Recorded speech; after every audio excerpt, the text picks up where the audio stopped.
국민의힘 고령군 성주군 칠곡군 출신 정의, 희망, 용기 정희용 국회의원입니다.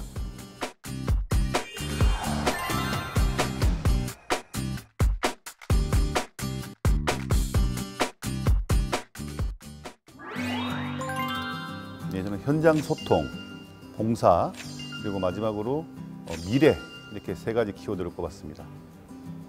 국회의원은 국민들이 어려움을 듣고 그 어려움을 어떻게 해소해 나갈 수 있는지를 늘 고민하는 그런 자리에 있는 직업이라고 생각을 합니다.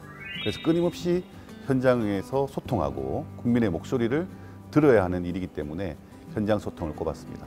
민간기업, 공기업, 또 국회의원 보좌관, 또 지방정부의 도지사님의 특별보좌관으로 일을 하면서 늘 민생 현장에 가까이 있었다고 할 수 있습니다. 그간의 경험을 통해서 제가 국회의원이 된다면 민생의 목소리를 누구보다 가까이 하고 또 그분들과 함께하는 정치를 펼쳐야 된다, 그런 생각을 가지고 있었습니다. 저는 월요일부터 금요일까지는 국회에서, 금요일부터 일요일까지는 지역구인 고령군, 성주군, 칠곡군에서 일을 하고 있습니다. 제가 의정활동을 어떻게 하고 있다라고 말씀도 드리고, 지역분들이 어떤 어려움을 겪고 계신지 말씀을 듣고 이렇게 열심히 다니고 있습니다.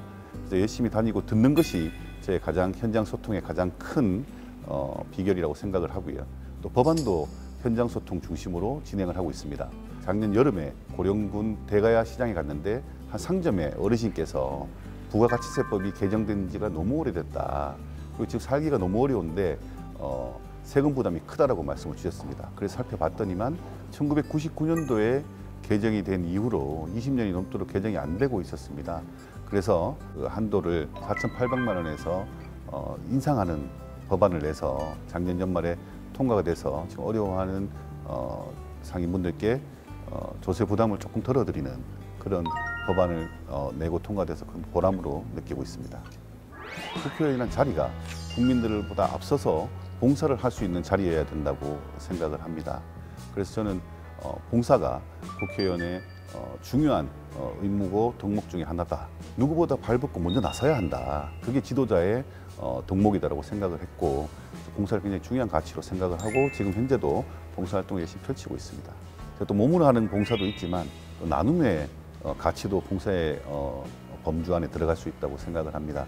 작년에 저희 국민의힘 국회의원들이 세비의 30%를 기부하였습니다. 저는 금년에도 계속해서 개인적으로 100만 원씩 저희 지역에 기부를 하고 있습니다. 그래서 임기를 마치고 나면 한 5천만 원 이상은 기부를 할 수 있을 것 같아서 기부도 하고 몸으로 봉사도 하고 또 현장에 소통하고 이렇게 하려고 합니다. 정치인은 현재 처한 모순을 해결하는 것도 굉장히 중요하지만 앞으로 다가올 미래를 대비하고 또 그 미래를 준비하는 것도 굉장히 중요한 정치인의 역할이라고 생각을 합니다. 지금 이 시대가 우리 대한민국 건국 이래 또 역사적으로 유사 이래 앞의 세대보다 못 사는 세대가 되었다고 합니다. 부모가 가지고 있는 경제적, 사회적 격차가 자녀들의 교육의 격차로 이어지고 있습니다. 그래서 이 격차를 해소하지 않으면 대한민국이 이 양극화 문제를 극복할 수 없다. 그래서 양극화 문제를 줄이고 이 격차를 해소하는 방향성을 가지고 정치가 나아가야 한다고 생각합니다.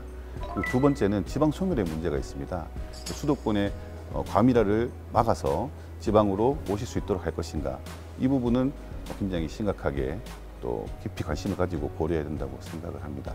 미래 사회에 대비하기 위해서 과학기술은 어느 때보다 중요한 순간인 것 같습니다. 지금 전 세계적으로 AI라든지 블록체인, DNA 배열이라든지 에너지 스토리지라든지 로보틱스라든지 이 세상을 변화시킬 기술들을 계속해서 개발하고 있습니다.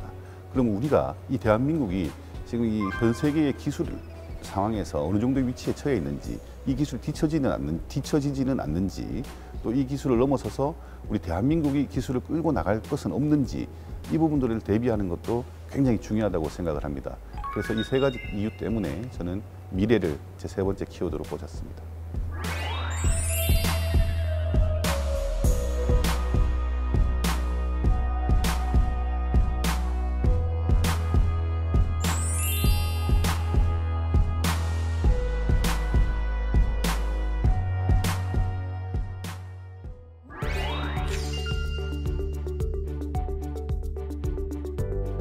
저는 정치란 절망에서 희망을 찾는 것이다 라고 생각을 합니다. 어려운 상황 속에서 이 절망하고 있는 국민들이 정치를 통해서 희망을 찾을 수 있어야 된다고 생각을 하고, 그 과정 속에서 정치인들이 역할을 해야 된다고 생각을 합니다. 현실의 어려운 문제점, 또 미래를 대비하는 문제, 이런 과정을 통해서 희망을 주는 정치, 이것이 지금 이 시대에 가장 필요한 정치라고 생각하고 변화를 이끌어 나가야 된다고 생각합니다. 현재 머물러 있을 수는 없지 않습니까? 국민들이 변화에 대해서는 합리적인 두려움 그리고 합리적인 궁금증을 가질 수 있는데, 이 두려움과 궁금증들을 설득해 나가서 변화를 끌어나가고 리딩하는 것이 정치라고 생각을 합니다.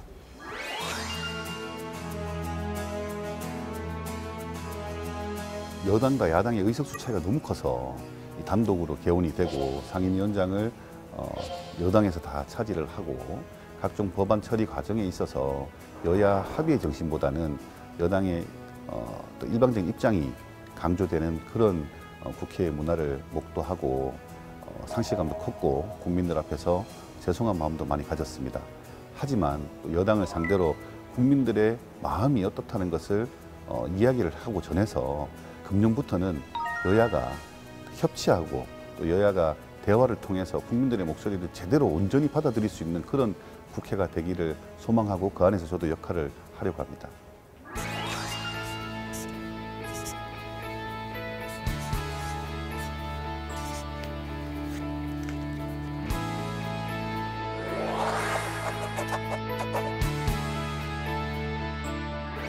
사회적 약자인 우리 장애인에 대한 인식을 개선하고 그분들이 불편한 부분들을 해결해 나가고, 또 우리 소상공인들이 지금 코로나 이전부터 여러 가지 어떤 경제적인 문제들 때문에 어려워하고 코로나 팬데믹으로 더 지금 어려워진 상황에 처해 있습니다.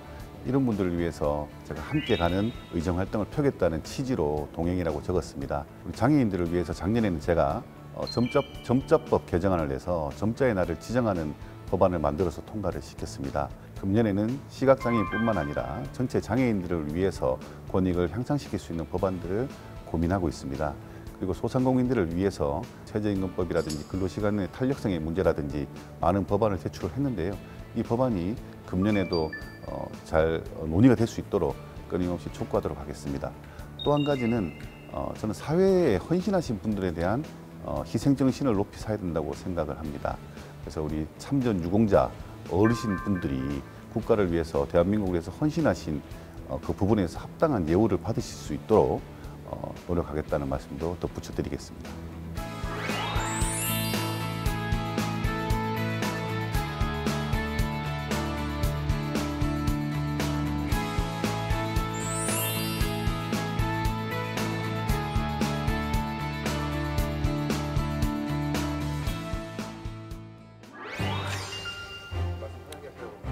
네.